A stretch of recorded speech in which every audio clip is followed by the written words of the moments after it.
Në një mbledhje jashtë rendit mujor, Këshilli Bashkiak i Shkodrës kaloi me votat e mazhorancës 2 pika të rendit të ditës, fondin shtesë mbi atë të kushtëzuar për ndihmën ekonomike për muajin prill, si dhe projekt vendimin për miratimin e subjekteve që kërkojnë të njihen si posedues jo pronar dhe plan rilevimet e sipërfaqeve përkatëse në zonat e zhvillimit në territorin e Bashkisë së Shkodrës. Pikë kjo që nxiti debate të shumta, e ardhur si pjesë e propozimit për paketën e maleve.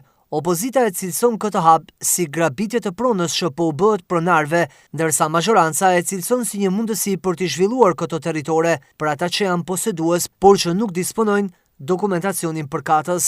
Pasi u njohëm me materialet e sjella nga kjo drejtori dhe gjithë fazat që ka kaluar dokumentacioni i aplikantëve, bazuar në ligjin 20/2025 për paketën e maleve, vendosëm pra me shumicë votash që projekt vendimit kaloi në mbledhjen e Këshillit Bashkiak për miratim. Shihet qartë që është një ndërhyrje e thellë në sistemin e pronësisë, në planifikimin territorial dhe në autonominë vendore.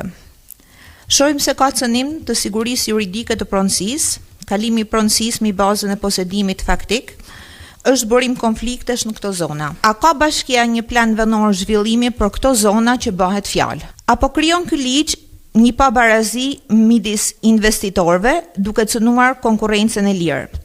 Për sa i përket planit detajuar vendor, Bashkia Shkodër në kuadrin e ndryshimit të planit përgjithshëm ka marrë iniciativën me ndryshuar në zonën thellë në Lysa shumicën e pasaportave, pothuajse gjitha pasaportat e zonës, me ia dhënë mundësinë me ndërtu agriturizëm, ekonomi bujqësore.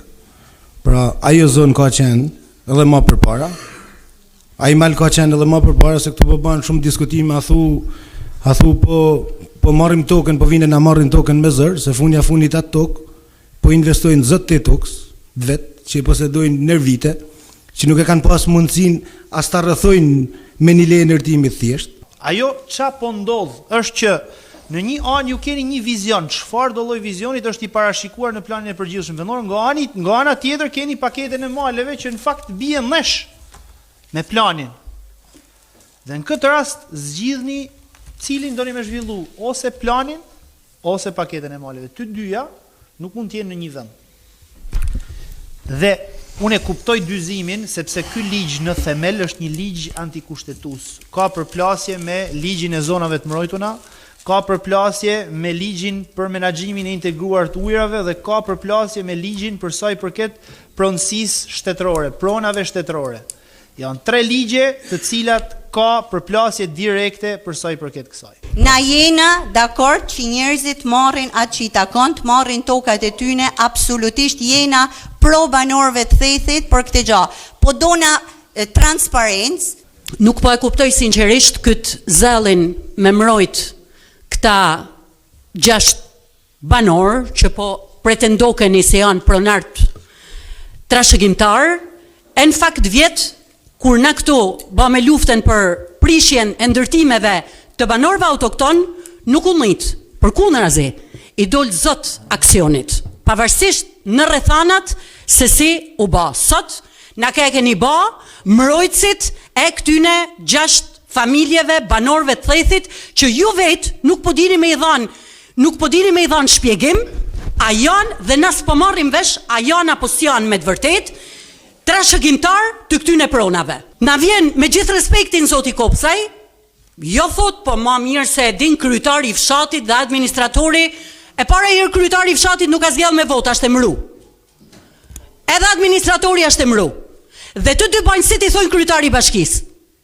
Kështu që qysh me këtë pretendim që keni ju, vjen poshtë. Me gjithë respektin e për banorët e asaj zonet, po bëhet një zhurmë shumë e madhe e cila po nxjerrat jashtë çdo kontekstit sa e përket projekt vendimi në lidhje me këtë ligj për paketën e maleve. Që si fut në atë titujt e pronësisë, sa ka dhënë qeveria shqiptare për një ditë vetëm në zonën e thethit, nuk e kanë dhënë për 36 vite asnjë qeveri tjetër për sa i përket titujve të pronësisë, leve të legalizimit. Që se nisna me certifikatet e pronësisë për trojet, kemi të bënë me ligjin 7501, një ligj i cili është miratu, e dini gjithë kohën kur është miratu. Edhe ka kriju problematika ashtë më në atë zonë, sa ka 10 vite nga viti 2016 deri në 2026, 10 vite që nuk arrit më bën një regjistrim në atë zonë. për shkak sekuestrimit të gjitha dosjeve të aty në banorëve janë rreth 285 akte sot në Prokurorinë e Shkodrës. Ligji është i thjeshtë, është shërbim qytetarëve, e sidomos banorëve të aty në zonave. Ato banorë, ne sot bëjmë thjesht kalimin e 6 aplikuesve që plotësojnë kriteret për të përfituar me paketën e maleve. Pjesa tjetër janë në shqyrtim e sipër, janë rreth 200 aplikime, jo vetëm në zonën e Thethit, janë edhe në zonën e Rragamit, në zonën e Shërdisë, në zonën e Masrekut. Nuk ka nevojë ta ngjyrosim këtë projekt vendim me shumë ngjyrë politike. Unë jam i mendimit që ta kalojmë direkt për votim. Për ne është thjesht një dritë jeshile, është një miratim parim dhe nuk e di se gjithë këtë histori që po vajmë. Drejtuesit e Bashkisë së Shkodrës bën me dije se janë plot 700 shprehje interesi për paketën e maleve, por në realitet janë kryer vetëm 200 aplikime. Të gjitha po kalojnë në filtrin përkatës dhe ata që plotësojnë dokumentacionin do të kalojnë më pas në procedurat e tjera për të bërë përfitues. Nuk jena AZT-ja këtë moment që po marrim venim. Zotëri, ti je sovran në bashkinë tonë, Po ti je sovran në bashkinë tonë, nuk është AZT-ja. Nuk ka lidhje 7501 që IZ me këtë që bëhet sot. IZ përjashton pyje kullota, 7000 ndërsa paketa maleve përfshin pyje kullota dhe jep drejt atyre që i posedojnë këto toka që t'i zhvillojnë. Sot po japim vetëm posedimin.